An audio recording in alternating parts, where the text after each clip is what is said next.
Kalau kita nggak pernah menyembah Tuhan, kita nggak pernah memiliki disiplin doa, kita nggak pernah baca firman Tuhan, terus kok berharap setia dalam firman Tuhan, setia berdoa, jangan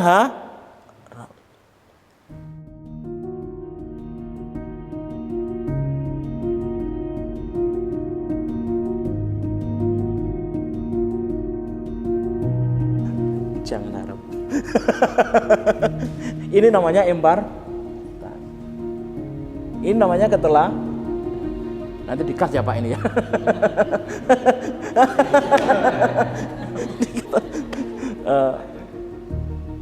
Sebenarnya berat. Kalau tadi kita buka di Google Map Pak, itu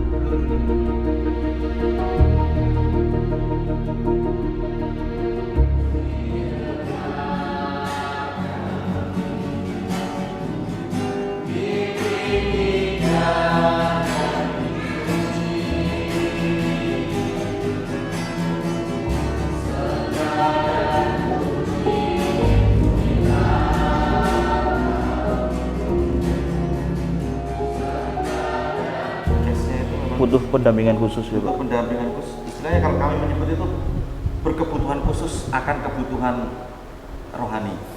Kebetulan ketakutan satu itu kejadian gitu Pak, takut dari mimpi saya lepas.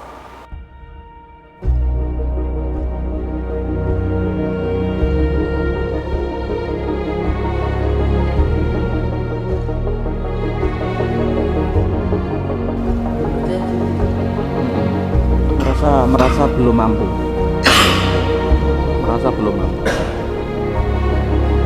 Gimana bisa lampir segala macam. Jadi kok tiba-tiba saya dituntut jadi mentor.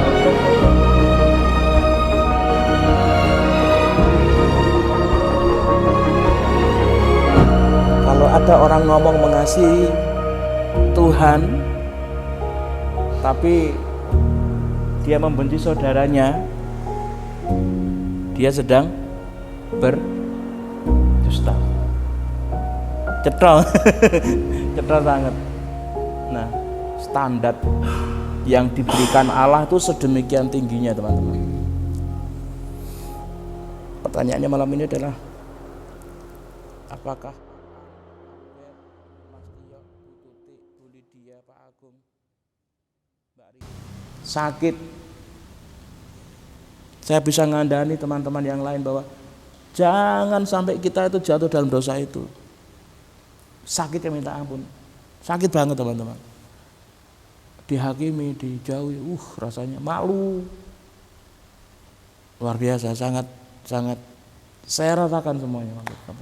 Ada satu pribadi tadi yang namanya Tuhan yang mau merengkuh saya, mengambil saya kembali. Dan itu yang menjadikan saya terus uripku ge apa saiki. Tuhan sing dandani kata Bu Tuti tadi ya. Tuhan yang sudah begitu sempurna, begitu setia mengasihiku, terus wujud kasihku sekarang apa kalau nggak melayani? Makanya sampai hari ini kekuatan saya hanya itu sih. Kalau bukan Tuhan yang memberi kasih karunia kepada saya, nggak layak, kita semua nggak layak. Saya nggak tahu dosa panjenengan, tapi Tuhan tahu. Nggak ada yang tersembunyi di hadapan Tuhan. Kehancuran hati inilah dasar kita untuk kita mau melayani Tuhan. Dan kalau kita belum mengasihi Tuhan, saya yakin teman-teman semua nggak akan peduli dengan adik-adik rohani. Ketika kita merasa bahwa Tuhan berkarya dalam hidup kita, ketika kita merasa bahwa Tuhan luar biasa bagi saya, sebagai wujud kasih kita kepada Tuhan, yuk perhatikan adik-adikmu. Jangan sampai mereka jatuh, jangan sampai mereka tersesat. Piye carane? Ada caranya. Ada prinsip-prinsip mentoring yang akan kita belajar malam ini. Yang pertama harus mengalami kehancuran hati. Kalau belum mengalami kehancuran hati, kita nggak akan bisa mengasihi Tuhan. Kalau kita nggak mengasihi Tuhan, kita nggak akan bisa mengasihi orang lain. Yang kedua adalah kita harus mengalami atau memiliki keintiman dengan Tuhan. Firman Tuhan katakan di dalam Yohanes 15 ayat 1 sampai 16 itu. Pokok anggur dan rantingnya. Hubungan teman-teman dengan Tuhan itu seperti apa, sedekat apa, seintim apa, gitu kan. Seringkali banyak orang Kristen nganggap, ya nggak salah sih, cuma di sini ketika kita dekat dengan Tuhan, Tuhan tuh nganggap kita apa tadi? Sahabat. Kalau kita bicara tentang keintiman gitu kan, keintiman. Ini bicara tentang hubungan gitu kan. Tidak ada penyembahan tanpa sebuah hubungan. Tuhan kenal Adi enggak? Tuhan kenal Erik enggak? Tuhan kenal Mika enggak? Sedekat itu. Makanya dikatakan ranting. Enggak mau deket tapi nemplek. Tinggal di dalam dia. Dia di dalam kita. Kalau kita mau menjadi seperti Kristus, enggak ada cara lain, kita harus tinggal di dalam Kristus. Itu prinsip, teman-teman. Penyembahan adalah cara kita menghormati dan mengakui siapakah Allah itu. Jadi kalau kita mau menyembah Tuhan, kita harus benar-benar mengaku bahwa Tuhan itu luar biasa tadi. Kalau kita nggak punya keintiman dengan Tuhan, kita nggak akan pernah kenal Tuhan. Saya kita takon, Mas Erik, siapa sih Tuhan itu menurutmu?